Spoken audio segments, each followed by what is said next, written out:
Do you mind if I sit here? Not at all, man. I'm Bella. What's your name? My name's Wendy. Do you live around here? I'm just waiting for a sandwich. Really? Sandwich. You came to the right place. Mim's is really good. But I can tell you there's a better sandwich out there. It's in New York at a Jewish deli.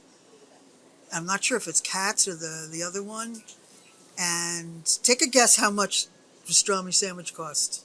$20? Not even a chance.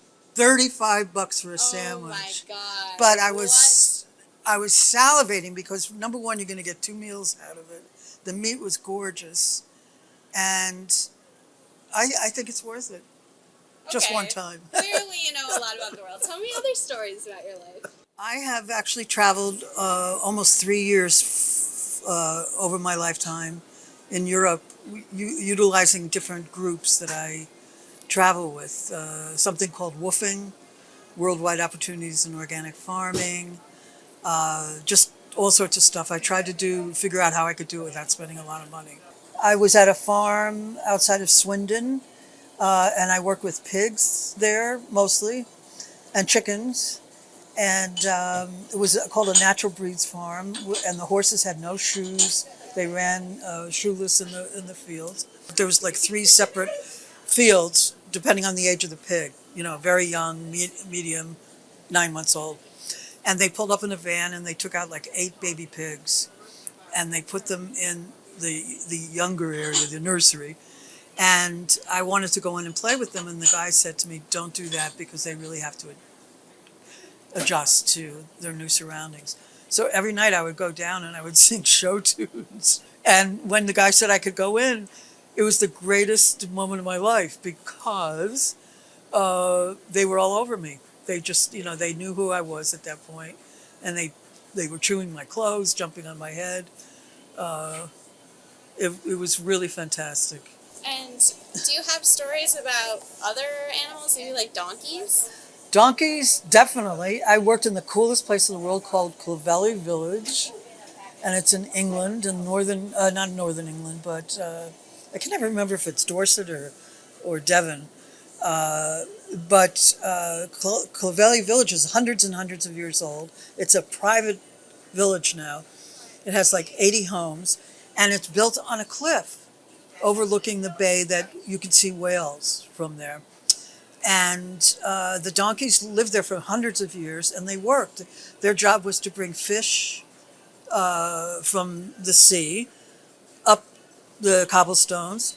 I was in the stock room where they keep the grains and stuff and all the saddles, and I opened a Kit Kat bar, and I was trying to get out of the door, a very short door, and Peter, the youngest donkey there, who was quite large, as big as a horse, and another donkey next to him, or I should say, I was in the middle, and they tried to grab my Kit Kat, and I thought, I'm going to die.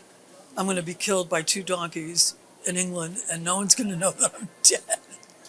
I have been literally in one of the things that I did an archaeological dig for 10 years, and one of the places we dug was on the road, one of the roads that goes from Dover to, in England on the coast, to London. It's the old Roman road, and it's still in existence.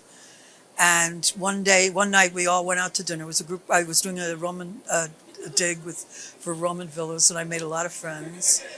And one night we went out to dinner, and we all just got really drunk, and we decided to go and check out a beautiful, what I would call a temple or a church, and it turned out to be both Celtic and Christian, and it had a history of like 1,000 years.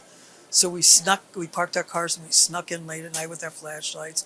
We were pretty drunk, and then we all lay down on the ground in this open temple, and we looked up on the sky, and there must have been 30 or 40 shooting stars at the same time.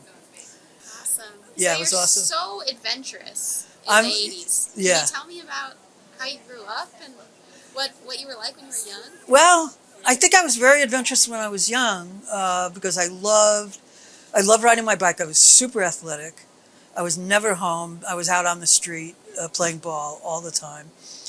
And but I had a sad situation with my family. My mother was very mentally ill. She was a paranoid schizophrenic, and I didn't know all of this. I just knew she was a little odd. And my brother was very much affected by her, and she and my father got divorced when I was 9. And I ended up living alone with her for 8 years, and that's not a good thing for a little girl to have to do, especially since no one ever talked about what was going on. In those days, it's better now, and in those days you just never said anything.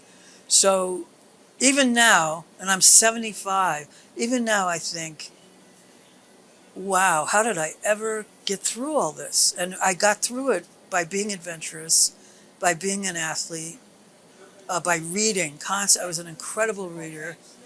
And I just knew I did not want the life that was sort of posted out for me, to get married. Do you have any advice that you would give a young person today? I wouldn't worry about so much about money, because I think, a lot of people have grown up more financially secure than in my day. You learn to live with what you have, and if something you really, really want to do, figure out a way to do it that's not going to cost you a ton of money.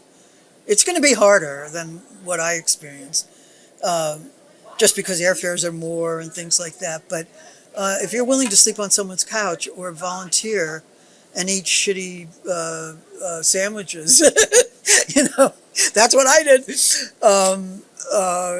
You can do an awful lot. I see young people talking about how am I going to get a house and all this stuff. I never even thought of having a house. Yeah. I just wanted experiences, and I'm still the same way. I actually am still the same way. Well, you're very inspirational. Good. But my BLT is done, so I gotta go. Okay. Nice to meet Well, it was you. very nice to meet you.